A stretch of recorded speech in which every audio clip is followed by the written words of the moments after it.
Hello, and welcome to another episode of The Tech Collector. This one's going to be the last of the semifinals, we'll call them, of the microphone test. We've got three very interesting ones today. They couldn't be much different from each other. We've got a ribbon mic, we've got a dynamic mic with its own built-in preamp, and we've got the mysterious Russian that we talked about in the last episode, the Soyuz, that we're going to go ahead and look at. They're all very different. They're all very different price point. And, they're all really set up to do different things, but I wanted to try them out just to see how they do with my voice, and that's what we're going to do. So, let's get into it.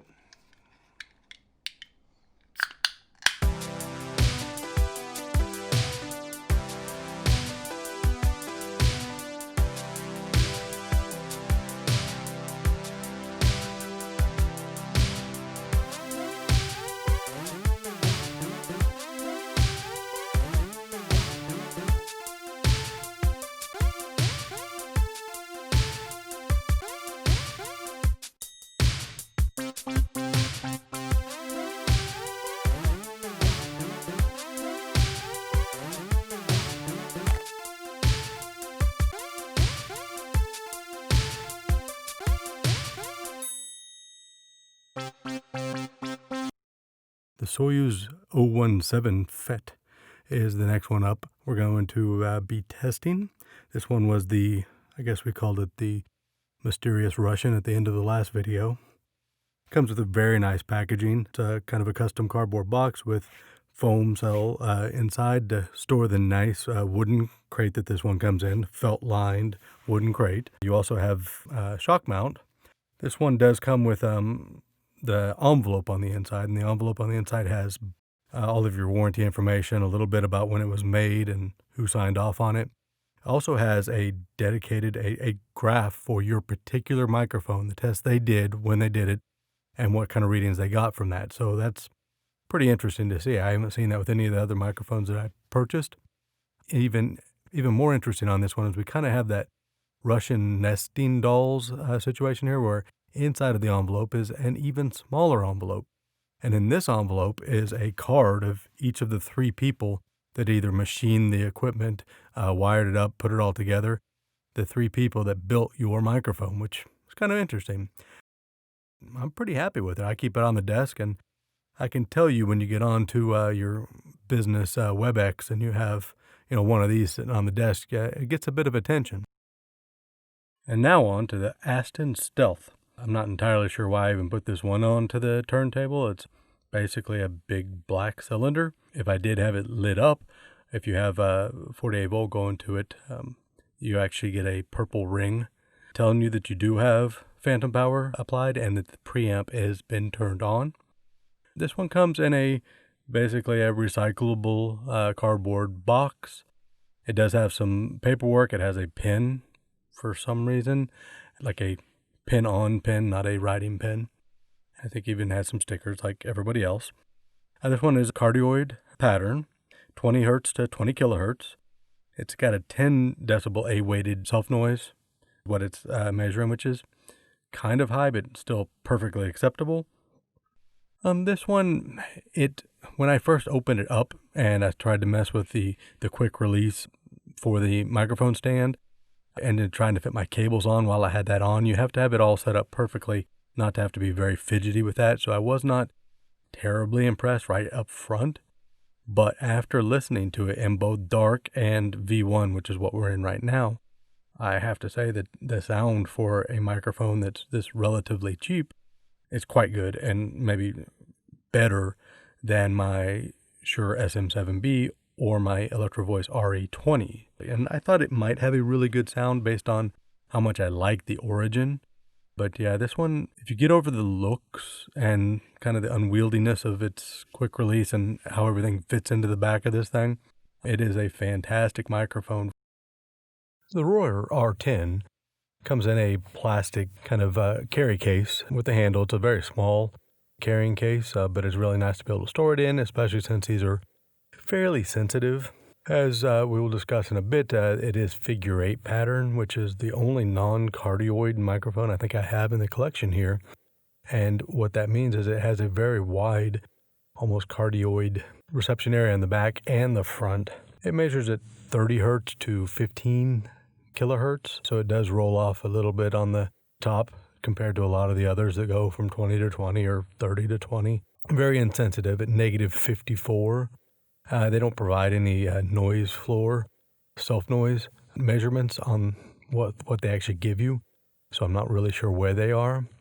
But overall, the package comes with your mount, your carrying case, and a sock that you use whenever you're not using the microphone and when you're moving the microphone, because evidently even the wind blowing through the microphone ribbon can damage the ribbon as you walk through a room or walk outside, I assume, with anything approaching wind pressure.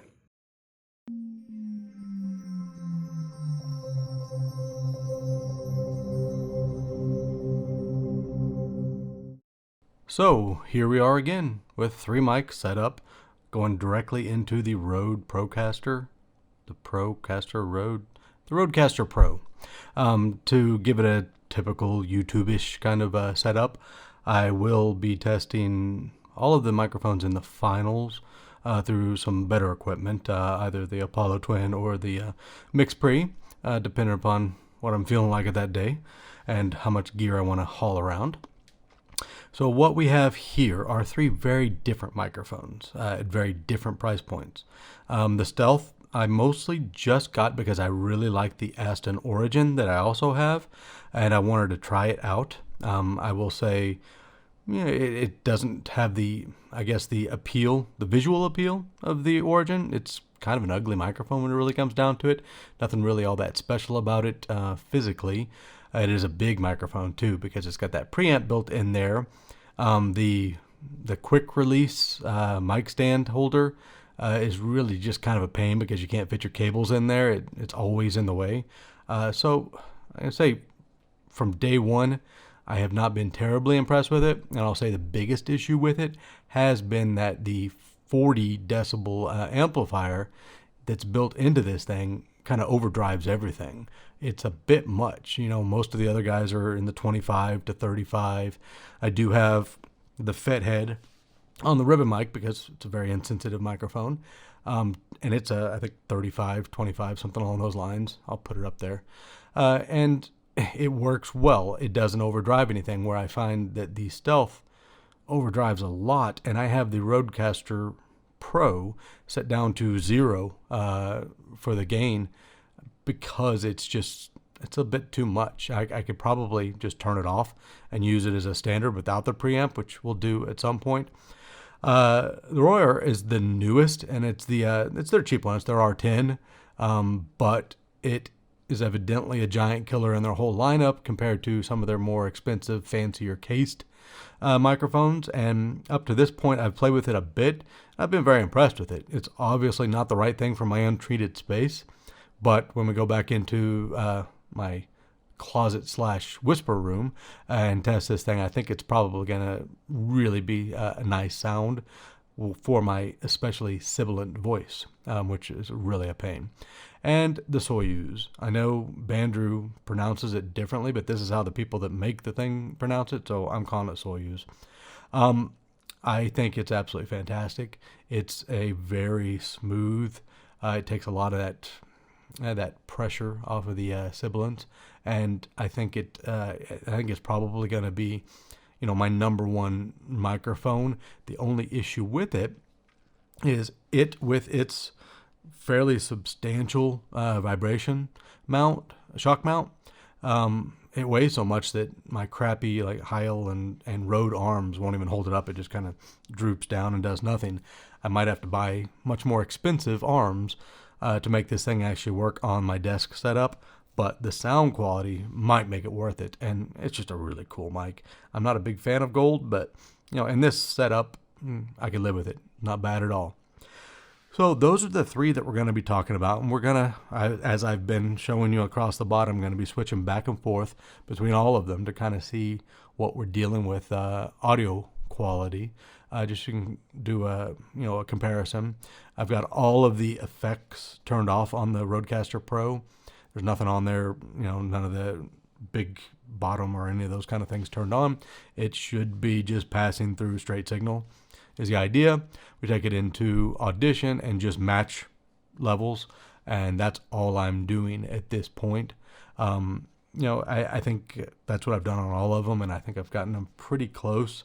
So you could definitely see the difference. There's been some of the videos I've gone back and watched, and I can see a pretty marked difference between one headphone. I review headphones as well. One microphone and the other. You've seen the packaging. You see how they come. The Soyuz, out of this world. It's a really nice package. The Stealth and the Roy are pretty much equivalent. They're both about the same, plastic or cardboard box. Nothing all that spectacular, but they are dramatically cheaper. They are, in the low to mid maybe range of microphone, where the Soyuz it's up there pretty high for its price point, and for the people that are using it and getting a lot of use out of it. You see a lot of professionals using this thing in studios for vocals, but I found it works fantastically for like the voiceover as well, so I'm really happy with that.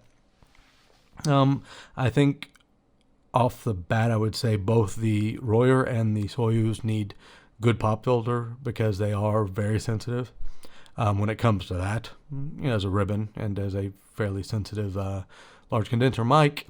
So I would say you definitely want to invest in a pop filter. You want to have a nice stand for the Soyuz, because it is a very nice vibration mount that it sits in, shock mount that it sits in. But it is heavy. All of this together weighs a ton, so you're going to have something nice to either set it on your desktop or a really good arm to put it in. I don't know where I'll end up with that.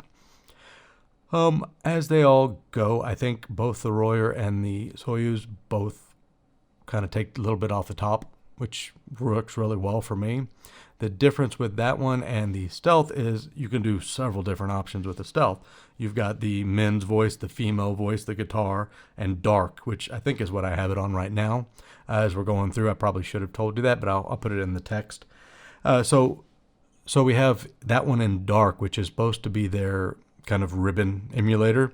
So they're a little bit closer than what on paper they might appear to be. Between the Stealth and the Royer, they're both in their ribbon modes, I guess we'd call it. Like I've said on most of these, I don't detect a huge difference between a lot of the microphones in that kind of 200 to 700-ish range.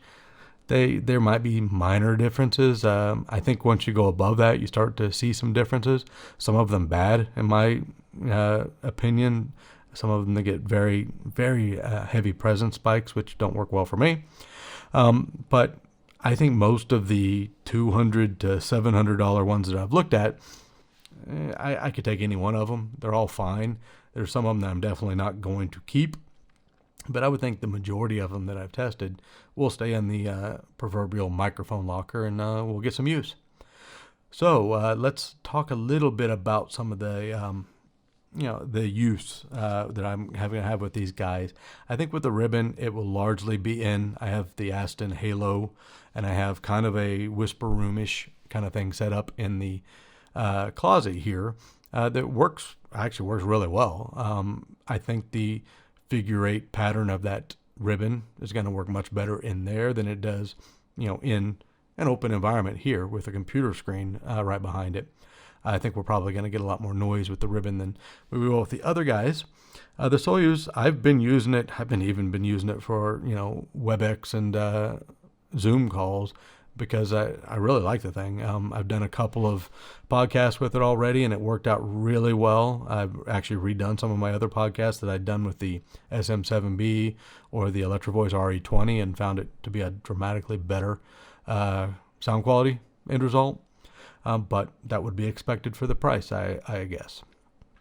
The Stealth, I use it pretty regularly too, because it's just up here on the arm. My problem is in whether I'm using Clean Feed to work on podcasts with some partners, or even WebEx and some of the others, it can overdrive.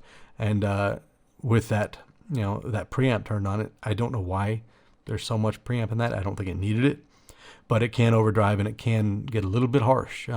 So I use it for more of the WebEx kind of calls than I do for anything else at this point. So let's try a little bit with the V1 mode on the Stealth. This is the men's voice mode. It's probably best suited for men's voices. I've been using dark just to kind of get that ribbon, just to play with the ribbon sound. But we'll switch over to the V1 now to see how that compares.